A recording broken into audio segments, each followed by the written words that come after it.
నెహెమ్యా గ్రంథం 9వ అధ్యాయము 33 నుండి 37వ వచనం వరకు ధ్యానించుకుని ప్రార్థనలోకి వెళ్దాం. 33వ వచనంలో, మా మీదికి వచ్చిన శ్రమలన్నిటిని చూడగా నీవు న్యాయస్తుడివే, నీవు సత్యముగానే ప్రవర్తించదువు కానీ మేము దుర్మార్గులమైనను. ఇక్కడ ఇశ్రాయేలీయులు బబులోను చెర నుండి వచ్చిన వారు దేవుణ్ణి స్తుతిస్తున్నారు. దేవుడు పితరుల ఎడల చేసిన మేలును వారు గుర్తు చేసుకుంటున్నారు. ఎందుకంటే వీరు చెరలో ఉన్నారు కనుక 70 సంవత్సరాలు ఉన్నప్పుడు దగ్గర ఒక తరం, పాత తరం గతించిపోయి ఉండొచ్చు, ఉంటే కొంతమంది ఉండొచ్చు. తర్వాత ఇంకొక తరంలో కొంతమంది, ఇంకో చిన్న తరం కూడా ఉండవచ్చు, అండ్ ఇంకో సగం తరం. అలాగా ఎందుకు ఈ దురవస్థ వచ్చింది, ఎందుకు బానిసలమయ్యాం, ఎందుకు మా భూములు వేరే రాజులు అనుభవిస్తున్నారు దేవుడు మాకు ఇచ్చిందని అనే విషయాలన్నీ కూడా వారు తెలుసుకుంటున్నారు. ఆ విషయంలో వారు పశ్చాత్తాపడి వారు తిరిగి దేవుని యొక్క దయను పొందటానికి, దేవుని యొక్క ఆశీర్వాదమును పొందటానికి తాము సిద్ధపరచుకుంటున్నారు. సో ఈ అధ్యాయం అంతట్లో కూడా కొంత సమయం వారు వాక్యాన్ని ధ్యానించారు, కొంత సమయం ఒప్పుకోలు ప్రార్థన చేశారు, తమ తప్పిదాలను ఒప్పుకున్నారు. మూడవదిగా ఇక్కడ దేవుణ్ణి స్తుతిస్తున్నారు. దేవుడు చేసిన మేళ్ళేంటి, వారు చేసిన తప్పులేంటి, రెండింటిని గుర్తు చేసుకుంటూ దేవుని స్తుతిస్తున్నారు. వారి చెడుతనాన్ని, వారి పితరులు చేసిన తప్పుల్ని ఒప్పుకుంటున్నారు. అయితే పితరులు తప్పులు చేసి నశించిపోయారు, మరి వీరికి ఏంటంటే, అందుకనే ఎప్పుడైతే మనం ఇతరులు తప్పు చేశారన్నప్పుడు ఆ తప్పులు మనం చేయకున్నట్లు మనం జాగ్రత్త పడటానికి, వారి తప్పు చేసి వారికి ఎటువంటి పర్యావసనాలకి గురవుతూ వచ్చారో, ఎటువంటి శిక్షకు గురవుతూ వచ్చారో, ఎటువంటి నష్టానికి గురవుతూ వచ్చారో దాన్ని కూడా గుర్తు చేసుకుని అవి మనకి సంభవించుకున్నట్లు జాగ్రత్తగా ఉండాలి. అందుకనే పౌలు కూడా 1 కొరింథీ 10వ అధ్యాయంలో రాస్తాడు కదా, మనకేంటంటే బుద్ధి కలుగుటకు ఇవన్నీ కూడా రాయబడ్డాయి. ఈ సాదృశ్యాలన్నీ కూడా ఆఖరి దినాల్లో ఉంటున్న మనందరి కొరకు బుద్ధి కలగటానికి, అందుకనే సరిదిద్దుకోవాలి ఎప్పటికప్పుడు. కనుక ఈ తరం వారు కూడా సరిదిద్దుకుంటూ వచ్చారు. ఎప్పుడైతే శ్రమ గురవుతూ వచ్చారో అప్పుడు దేవుణ్ణి గుర్తు చేసుకుంటున్నారు. కనుక నీవు న్యాయస్తుడివే అని, మాకు శిక్ష వచ్చిందంటే అది మేము నీతిమంతులు, మేము తప్పు చేసాం కాబట్టి మాకు శిక్ష వచ్చింది, కాబట్టి నువ్వు న్యాయవంతుడివి. మనం కూడా కొన్నిసార్లు ఏదైనా శ్రమ కానీ శిక్ష కానీ వచ్చినప్పుడు దేవుడు అన్యాయం చేశాడని చెప్పకూడదు. ఎందుకంటే మనం ఏ తప్పులు చేసామో జాగ్రత్తగా ఉండాలి. దేవుడు ఎప్పుడు కూడా న్యాయస్తుడే, ఎప్పుడు కూడా అన్యాయస్తుడు కాడు. శిక్షించినప్పటికీ, ఇంకేదైనా చేసినప్పటికీ న్యాయంగానే చేస్తాడు. సో పాపులందరినీ శిక్షించినప్పుడు కూడా అన్యాయస్తుడు కాకూడదు, అన్యాయస్తుడని చెప్పడు. అందుకనే దేవుడు తీర్పు తీర్చినప్పుడు అందరినీ నరకానికి వెళ్ళవలసిన వారు నరకంలో వేసినప్పుడు తీర్పు తీర్చి ఏ విధంగా వారి పాపలో దేవుడు ఏర్పరిచిన ఆ పరిహారాన్ని, వారు పాప పరిహారాన్ని వారు పొందలేదు, ఆ కారణం చేత ఏ విధంగా వెళ్ళారు అనేది తీర్పు తీరుస్తాడు అన్నమాట. ఆనాడు సాతానికి, ఆదాము, అవ్వలకి దేవుడు తీర్పు తీర్చినప్పుడు వారు మారుమాట పలకలేకపోయారు. కనుక ఆ శిక్షలు వారు భరిస్తూనే వచ్చారు. సాతాను తలని చితకొడతాడు స్త్రీ సంతానంగా వచ్చి అన్నప్పుడు అది కూడా నెరవేరింది. యేసు ప్రభువు లోకంలోకి వచ్చినప్పుడు సాతాను అధికారం అంతా కూలిపోయింది. లోకంలోకి వచ్చి శిలువ వేయబడి తిరిగి లేచినప్పుడు, మరణాన్ని జయించినప్పుడు మన అధికారం కూలిపోయింది. మన అధికారం ఉన్న పాపులందరూ కూడా మనం యేసుక్రీస్తు నందరి విశ్వాసం ద్వారా, యేసుక్రీస్తు యొక్క ఆత్మ శక్తి ద్వారా మనం విడుదల పొందుతున్నాం. పొంది వాక్యం ద్వారా దేవుని శక్తి చేత భద్రపరచబడుతున్నాం. క్రీస్తు యేసులో తొలగిపోకుండా, లోకంలోకి వెళ్ళిపోకుండా. అలాగా దేవుడు అన్నిట్లో కూడా న్యాయవంతుడే అని మనం గుర్తించాలి. నీవు సత్యముగానే ప్రవర్తించుతుంది, కానీ మేము దుర్మార్గులమైతుంది. సత్యాన్ని అనుసరించిన వారంతా దుర్మార్గులను గుర్తించాలి. అందుకనే సత్యాన్ని అనుసరించాలి. యోహాను కూడా అదే అంటాడు, సత్యాన్ని నీ పిల్లల్లో కొంతమంది సత్యాన్ని అనుసరించి నడుచుకుంటున్నారన్నందుకు అని విన్నందుకు నేను సంతోషిస్తున్నాను. కాబట్టి మనం అందరం కూడా సత్యాన్ని అనుసరించాలి. మన పిల్లలను కూడా సత్యాన్ని అనుసరించి ప్రవర్తించేవారుగా చేయాలి, లేకపోతే దుర్మార్గులుగా ఉంటాం. 34వ వచనంలో మా రాజులు కానీ, మా ప్రధానులు కానీ, మా యాజకులు కానీ, మా పితరులు కానీ నీ ధర్మశాస్త్రమును అనుసరించి నడవలేదు. ఇది మా రాజులు కానీ, మా ప్రధానులు కానీ, మా యాజకులు సైతం. కానీ ఈ దినాల్లో కూడా మరి చూస్తే దేవుడికి తెలుస్తుంది, దేవుని సేవకులు ఎలా ఉన్నారు, సంఘాలు నడిపించే నాయకులు ఎలా ఉన్నారు, సో కుటుంబాల్లో ఉన్నవారు ఎలా ఉన్నారు, విశ్వాసులు ఎలా ఉన్నారు, లేకపోతే సీనియర్ విశ్వాసులు అని చెప్పుకునే వారు ఎలా ఉన్నారు అనేది చూసుకోండి. ఇక్కడ అందరూ తప్పారు. రాజు దగ్గర నుంచి, ప్రధానుల దగ్గర నుంచి, యాజకుల దగ్గర నుంచి అందరూ కూడా ధర్మశాస్త్రాన్ని అనుసరించి నడవలేదు. ధర్మశాస్త్రాన్ని అనుసరించి నడిచేవారే దాన్ని. కాబట్టి వారి ద్వారా ఇతరులకు కూడా ధన్యత అనేది వస్తుంది. సో కనుక ఆ విధంగా జాగ్రత్తగా ఉండాలి. నీవు వారి మీద పలికిన సాక్ష్యములనైనను నీ ఆజ్ఞలైనను వారి వినలేదు.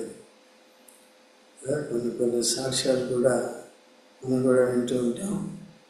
వాడి జీవితాల్లో దేవుడు ఇలా కార్యం చేశాడు.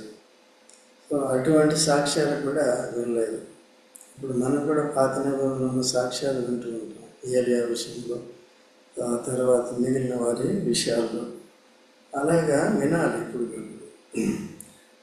కనుక ఈ విధంగా నీతిమంతుని జ్ఞాపకం చేసుకుంటే ఆశీర్వాదకరమగు సామెతలు 10:7 ఉంటుంది. అంటే మనకు నీతిమంతులు దేవుని యందు విశ్వాసం నుంచి సరిచేయబడి నీతిగా జీవించి యాత్ర జీవితాన్ని ముగించుకున్న వారంతా కూడా నీతిమంతుడు అంటే అర్థం ఏంటంటే ఇంకా అందరూ వస్తారు. యేసు ప్రభు వస్తాడు, నీతిమంతులుగా తీర్చబడి నీతిగా జీవించిన వారందరూ కూడా వస్తారు.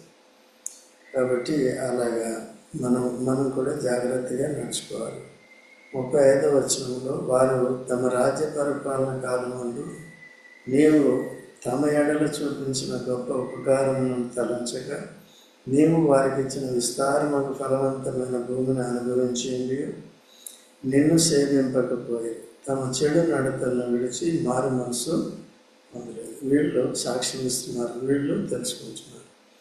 కాబట్టి ఇలాగా ఇతరుల బలహీనతలు తెలుసుకున్నప్పుడు, మన పితరుల బలహీనతలు తెలుసుకున్నప్పుడు మనం దాన్ని ఖండించాలి. దాన్ని అనుసరించి మనం జీవించకుండా తిరిగి దేవుడు మన యందు జారిపడి మనల్ని తిరిగి స్థిరపరిచినట్లుగా ఎప్పుడు జాగ్రత్తగా ఉండాలి. తర్వాత 36వ వచనంలో చిత్తగించము, నేడు మేము దాస్యములో ఉన్నాము, దాని ఫలమును దాని సమృద్ధిని అనుభవించినట్లు నీవు మా పితరులకు దయచేసిన భూమి యందు మేము దాసులమై ఉన్నాము. కాబట్టి నీవు మాకు ఇచ్చిన దాని యందు దాసులమై ఉన్నామని చెప్తున్నాను. కాబట్టి పితరులను బట్టి వీళ్ళు కూడా ఏమంటే దాస్యంలోకి వెళ్ళిపోయారు. దాస్యంలో వారు పుట్టారు. మనం కూడా పాపాలకి దాసులమైన మనల్ని యేసుక్రీస్తు ప్రభు తన రక్తం చేత విమోచించి పరలోక రాజ్యానికి వారసులుగా చేశాడు. ఇక నుంచి మనం సాతాన్ని సేవించకూడదు, మనుషుల్ని సేవించకూడదు, మానవ యొక్క అధికారం కింద కూడా మనం ఉండకూడదు. దాని అర్థం ఏంటంటే దైవికమైన విషయాలు, ఉద్యోగాలు చేసుకునే వారు ఉద్యోగాలు చేసుకుంటారు.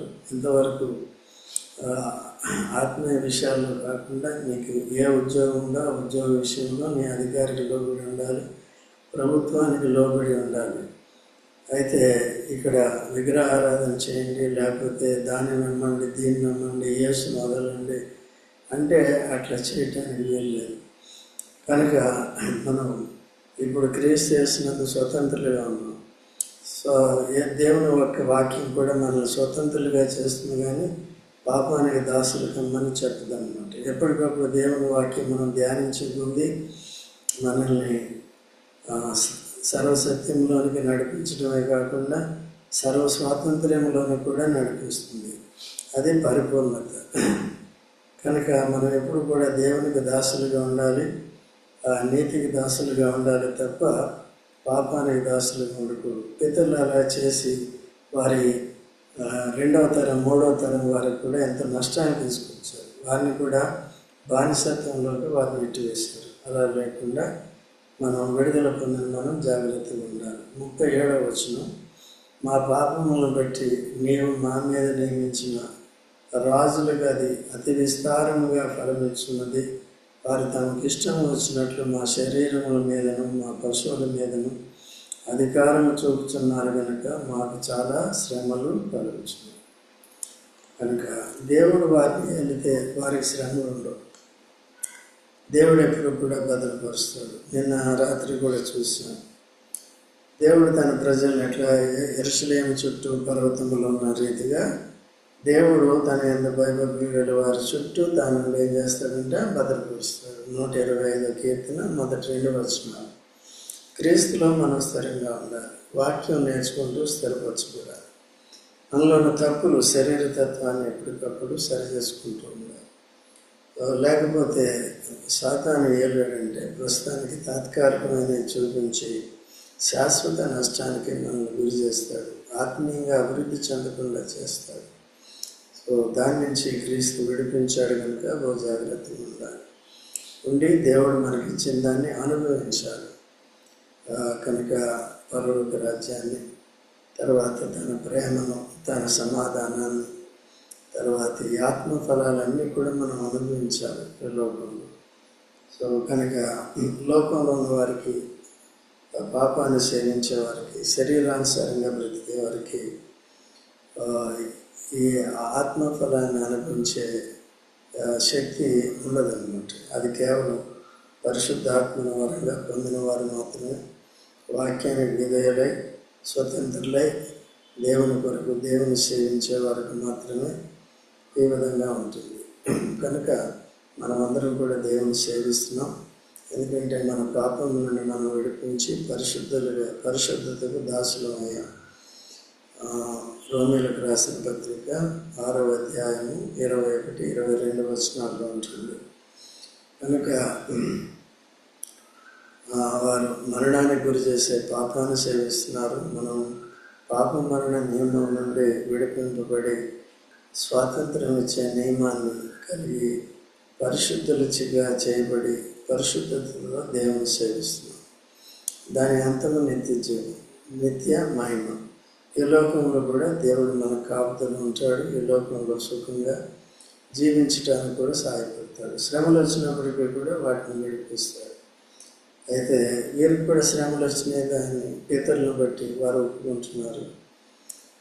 ఇతరులు వచ్చేసి వారు ఇప్పుడు మన ఇంట్లోనే దొంగలు పడ్డారు, లేకపోతే అకౌంట్లో డబ్బులన్నీ ఎవరు కొట్టేశారంటే నెమ్మది ఉంటుందా? ఎంత భయపడతాం, ఎంత బాధపడతాం. కోల్పోవడం అంటే చాలా కష్టం అన్నమాట. వేరే వాళ్ళు వచ్చి ఆక్రమించుకోవటం అంటే భయంకరం. అలాగా సాతానుడు ఆక్రమించుకున్నాడు, వాడి నుంచి మనం విడిపించాడు. మళ్ళీ వాడికి చోటు ఇవ్వకుండా మన జీవితాలు జాగ్రత్తగా ఉండాలి. మన కుటుంబాల విషయాల్లో మనం జాగ్రత్తగా ఉండి ప్రార్థన చేయాలి. మేలు విశ్వాసులందరూ కూడా అలా ఉండాలని ప్రార్థన చేద్దాం. ప్రార్థనలోకి వెళ్దాం.